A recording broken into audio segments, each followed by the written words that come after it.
ये आकाशवाणी रायपुर है। छत्तीसगढ़ी समाचार बुलेटिन के संग धर्मेंद्र दुबे के जय जोहार। आज के प्रमुख समाचार। प्रदेश में पाछी 24 घंटा के दौरान कोरोना संक्रमित 25 जिन और नवा मरीज मिले हैं।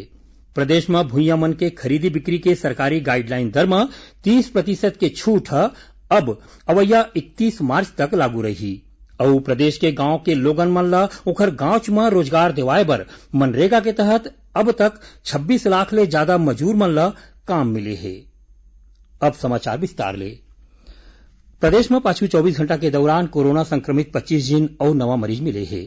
एमा बलौदाबाजार में 6, कबीरधाम में 5, बालोद में 4, गरियाबंद में 3 और राजनांदगांव में 2 जिन नवा मरीज मिले हैं। उन्हें आज रायगढ़ में 4 और जसपुर जिला में 1 जिन कोरोना संक्रमित मरीज मिले हैं। इला मिला के छत्तीसगढ़ में कोरोना मरीज के संख्या 177 हो गए है। जिमाले ए बेरा 115 मरीज मन के इलाज चलत है तो उन्हें 62 जिन मरीज ठीक होके घर जा चुके हैं। कोरोना वायरस संक्रमण ला देखा छत्तीसगढ़ सरकार हा प्रदेश के जम्मो विकास खंड मन ला रेड, ऑरेंज और ग्रीन जोन में बांटे है। स्वास्थ्य विभाग डहार ले ए बारे में अधिसूचना जारी कर दे गए है। केंद्रीय स्वास्थ्य मंत्रालय के दिशा निर्देश के मुताबिक प्रदेश के जम्मू विकास खंड और शहरी क्षेत्र मन में कोरोना वायरस संक्रमण के मामला के संख्या उखर दुगुना होए के दर और प्रति 1 लाख जनसंख्या ऊपर सैंपल जांच के आधार में उमल्ला रेड, ऑरेंज और ग्रीन जोन में बांटे गए हैं। स्वास्थ्य विभाग डहार ले 22 मई के स्थिति के आधार में इला बांटे गए हैं। ए जोन मल्ला हर सोमवार के अपडेट करे जाही।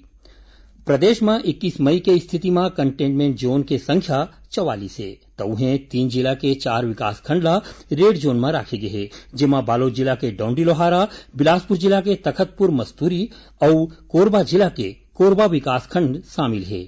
इसने प्रदेश के 80 विकासखंड क्षेत्र ला ऑरेंज जोन में रखे गए हैं और बांचे विकासखंड ला ग्रीन जोन में रखे गए हैं। कोरोना संक्रमण के बेरा में छत्तीसगढ़ सरकार डहार ले किसान, प्रवासी मजदूर, वनवासी और गांव के लोगन मन के संगे संग समाज के जम्मो वर्ग के हित में कतकोन कदम उठाए जाते हैं। इस जम्मू कामकाज के बारे में विस्तार ले जानवा दे बर मुख्यमंत्री भूपेश बघेल हा आकाशवाणी समाचार ले विशेष गोट बात करे है। ये भेंटवार्ता के प्रसारण काली 24 मई के बिहनिया 10:30 बजे करे जाही। आकाशवाणी रायपुर डहार ले प्रसारित एक कार्यक्रम ला प्रदेश स्थित आकाशवाणी के जम्मू केंद्र मन हा एके संग्रह रिले करही। ये कार्यक्रम ला मीडियम वेव के संगे संग FM में घलो सुने जा सकथे। कार्यक्रम ला एक घाव फेर सोमवार 25 मई के बिहनिया 10:30 बजे और सुने जा सकथे। केंद्रीय स्वास्थ्य मंत्रालय है कोरोना वायरस के इलाज में हाइड्रॉक्सी क्लोरोक्विन के बारे में सलाह जारी करे है। परामर्श में कहे गए है कि कोरोना वायरस महामारी ले निपटे में लगे ऐसन स्वास्थ्य कार्यकर्ता मन हा ये दवाई के प्रयोग कर सकथे जिमा कोरोना वायरस के लक्षण नहीं है। ऐसन स्वास्थ्य कार्यकर्ता मन बर घलो ये दवाई के सिफारिश करे गए है जौन मन कोविड-19 केंद्र ले बाहिर है और जेखर में कोरोना के लक्षण नहीं है। प्रदेश में भुइयां मन के खरीदी बिक्री के सरकारी गाइडलाइन दर में 30% के छूट है अब अवैया साल 31 मार्च तक लागू रही। राज्य शासन के वाणिज्यिक कर पंजीयन विभाग ए बारे में आदेश जारी कर दे है। कोरोना वायरस संक्रमण ला देखत आम लोगन के सुविधा और सुरक्षा बर एला पूरा 1 साल बर बढ़ा दे गए है। केंद्रीय सूचना और प्रसारण मंत्री प्रकाश जावड़ेकर हा कहिन है कि केंद्र सरकार हा सामुदायिक रेडियो स्टेशन मन में विज्ञापन के बेरा में बढ़ोतरी करके एला 7 मिनट प्रति घंटा ले बढ़ा के 12 मिनट प्रति घंटा करैया है, जेखर ले ओमन दूसर टेलीविजन चैनल के बरोबरी में आ सके। आकाशवाणी समाचार के माध्यम ले सामुदायिक रेडियो स्टेशन के सुनैया मन ला संबोधित करत श्री जावड़ेकर हा कहिन कि सामुदायिक रेडियो अपन आप में एक ठिन समुदाय हरे। ओमन कहिन कि मंत्रालय हा सामुदायिक रेडियो स्टेशन के संख्या ला बढ़ाए के योजना बनाही। छत्तीसगढ़ी समाचार बुलेटिन आप मन आकाशवाणी रायपुर ले सुनत हो। छत्तीसगढ़ के खबर ले है आपके वास्ता और खबर के विश्वसनीयता ले है हमार वास्ता। आकाशवाणी समाचार रायपुर के प्रादेशिक समाचार बुलेटिन के संगे संग हमार समसामयिक कार्यक्रम आप रेडियो के संग अपन मोबाइल में घलो सुन सकत हो। आकाशवाणी समाचार फेसबुक, ट्विटर और यूट्यूब में घलो हावय। हमार फेसबुक पेज हरे Chhattisgarh news on AIR, Twitter handle CGAIR news और हमार यूट्यूब चैनल हरे छत्तीसगढ़ AIR न्यूज। तो अब रेडियो के संगे संग आपके मोबाइल के माध्यम ले हम आप तक पहुंचत हन। छत्तीसगढ़ के हर खबर पर सुनत रहो आकाशवाणी समाचार। और अब आगू बढ़न 5 समाचार को थी। प्रदेश के 704 नव बने ग्राम पंचायत मन में भवन बनाए जाही। पंचायत और ग्रामीण विकास विभाग मनरेगा और राष्ट्रीय ग्राम स्वराज अभियान के तहत जम्मो नवगठित ग्राम पंचायत मन में पंचायत भवन बनाए बर 101 करोड़ रुपया मंजूर करे है। हरेक भवन के लागत 14,42,000 रुपया होही। पंचायत मंत्री टीएस सिंहदेव पंचायत भवन के काम ला अवैया 2 अक्टूबर के पहली पूरा करे बर कहे है। कोरोना वायरस संक्रमण ला रोके बर प्रदेश के गांव गांव तरी वाले जगह मन में स्वास्थ्य सुविधा के विस्तार बर 14.5 करोड़ रुपया ले ज्यादा के पैसा दे गे है।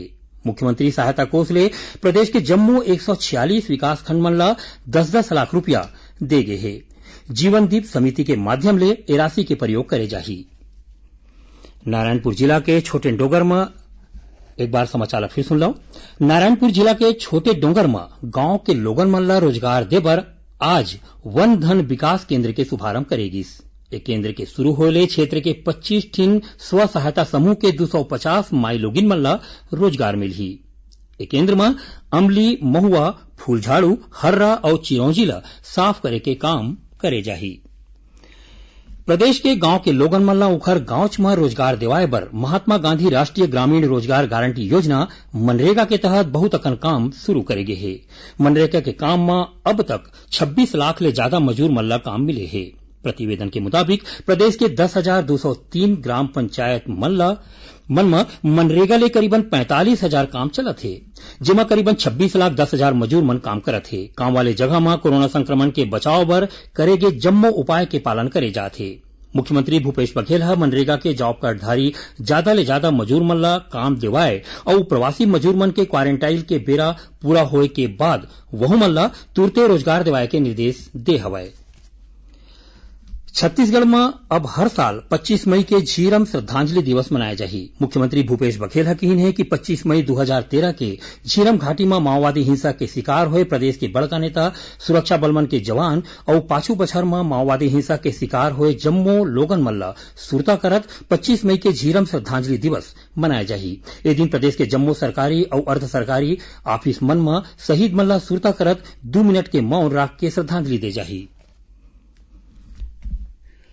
सुकमा जिला में आज सुरक्षा बलमन के संग हुए मुठभेड़ में 2 झीन इनामी माओवादी मारे गिस। जिला के पुलिस अधीक्षक सलभ सिन्हा घटना की पुष्टि करत बताइन कि गादीरास वाले जगह में अब बड़कन माओवादी होए के सूचना मिले के बाद सुरक्षा बल के मन के टीम भेजे गिस। इही दौरान जवान और माओवादी मन के बीच मुठभेड़ हुईस, जेमा 2 झीन वर्दीधारी माओवादी मारे गिस। मौका ले 3 ठीन हथियार घलो बरामद करे गे है। एयरलाइन ले मिले एक ठीन ट्वीट के मुताबिक एयर इंडिया घरेलू उड़ान बर टिकट मन के बुकिंग शुरू कर दे है। इंडिगो, विस्तारा और स्पाइस जेट जैसन कतकोन प्राइवेट विमान कंपनी मन घलो उड़ान बर बुकिंग शुरू कर दे है। केंद्र सरकार के आदेश के मुताबिक ये बंद हुए घरेलू उड़ान 25 मई ले शुरू होही।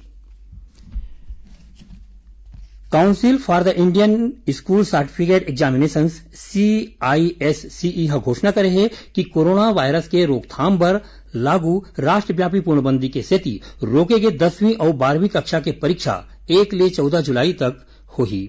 CISCE के मुख्य कार्यकारी और सचिव गेरी अराथून कहन है कि 12वीं कक्षा के छात्र मन 2 ले 12 जुलाई तक और 10वीं कक्षा के छात्र मन 1 ले 14 जुलाई तक परीक्षा दे सकते हैं। आखिर में प्रमुख समाचार एक घाव फेर। प्रदेश में पाछू 24 घंटा के दौरान कोरोना संक्रमित 25 झीन और नवा मरीज मिले हैं। प्रदेश में भूया मन के खरीदी बिक्री के सरकारी गाइडलाइन दर में 30% के छूट अब अवैया 31 मार्च तक लागू रही। और प्रदेश के गांव के लोगन मन ला उखर गांव में रोजगार दिवाए बर मनरेगा के तहत अब तक 26 लाख ले ज्यादा मजूर मन ला काम मिले है। एकरे संग छत्तीसगढ़ी समाचार बुलेटिन यहीं सिरावत है। जय जोहार।